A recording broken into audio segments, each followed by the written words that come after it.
Star Wars is one of my favorite franchises of all time, but boy oh boy, is it not easy to follow at all.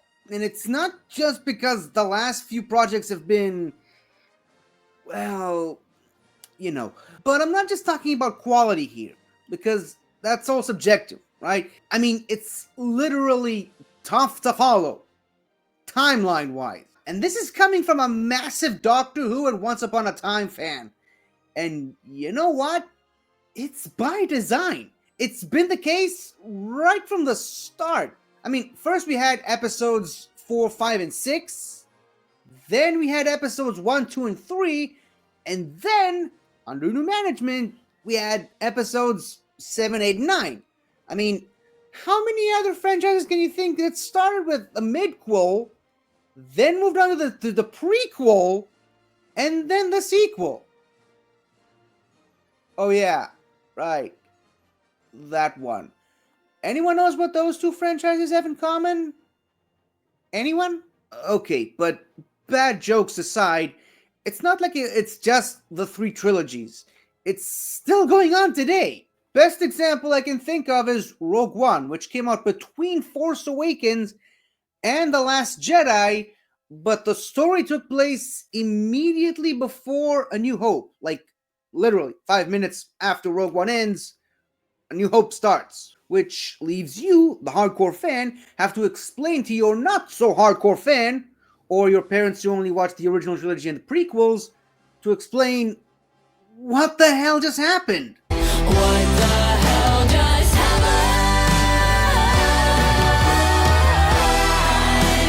And you'd think that'd be the end of it, but no, because a few years later they went and made Andor, a prequel series to Rogue One, which technically makes it a prequel to a prequel. And the funny thing is, it's not even the only one, because guess what, folks? Books are also considered canon. Well, sort of. It's complicated. It's way too big of a topic for me to get into right now.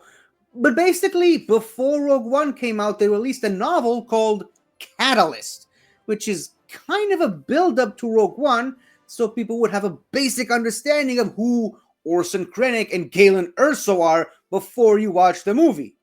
And I guess since it did came out before Rogue One, it's technically not a prequel per se, but it's basically a prequel to Rogue One. Then the Andor series is also a prequel explaining who Cassian Andor is, but don't hold on for finding out who Jyn Erso is. Oh no. For that, you're gonna have to check out Rebel Rising, another Rogue One prequel. Yeah, there are a lot of these, apparently. Feeling confused yet? But that's not even the biggest example I can think of. The Clone Wars, anyone? Yeah, this whole series pretty much came out of order. Again, by design for some reason.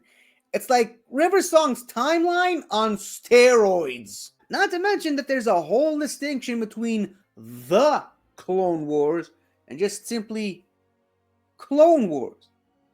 And don't you ever get confused, because the purists will kill you. 2003's Clone Wars came out before Revenge of the Sith, so technically it's also not a prequel to a prequel. It also isn't technically considered canon. Like I said, I'm not going to get into that right now, but the ending is literally the opening scene of Revenge of the Sith.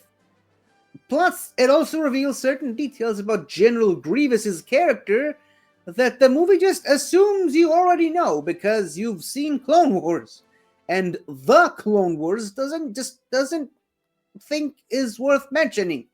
Also, Clone Wars introduced the character of Asajj Ventress, who has a huge role to play in the Clone Wars, but once again, the 2008 The Clone Wars version assumes you've seen the 2003 Clone Wars version, so they just shoehorn the character in without any introduction, which you kinda neat. And then When the Clone Wars comes to an abrupt end, they gave us Rebels, which introduced a whole set of new characters, but also showed us what happened to some of our favorite characters from the Clone Wars. But after Rebels ended, they went back and gave us another season of the Clone Wars with characters we already knew where they would end up because we've seen Rebels. And then they gave us the Bad Batch with characters who sort of made their unofficial debut before Rebels, but then had their official debut after Rebels. And oh, look, there are Rebels characters in that one too. And don't even get me started on Rebels itself. Ooh. Saw Gerrera, who first appeared in The Clone Wars, also appeared in Rebels and have two completely different looks depending on when Rogue One came out. Also, Darth Maul dies in Rebels, spoilers, and then the next year he shows up in Solo, a Star Wars story. Then again on the final season of The Clone Wars. I was hoping for Kenobi. Cad Bane, who was heavily featured in The Clone Wars, was mysteriously absent from Rebels, but after he showed up on the Book of Boba Fett, he suddenly shows up on the Bad Batch. It just goes on and on like that. It's crazy. It's baffling. It's incredible. I love it.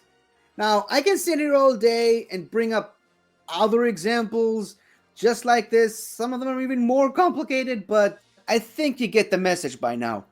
Star Wars, for all its faults, is tough to keep track of, but you know what?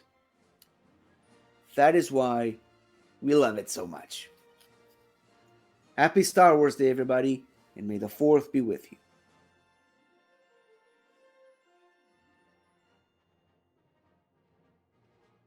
Hi there! Thank you for watching the video. And if you enjoyed it, don't forget to like, comment, subscribe, and tell your friends. I'll see you next time.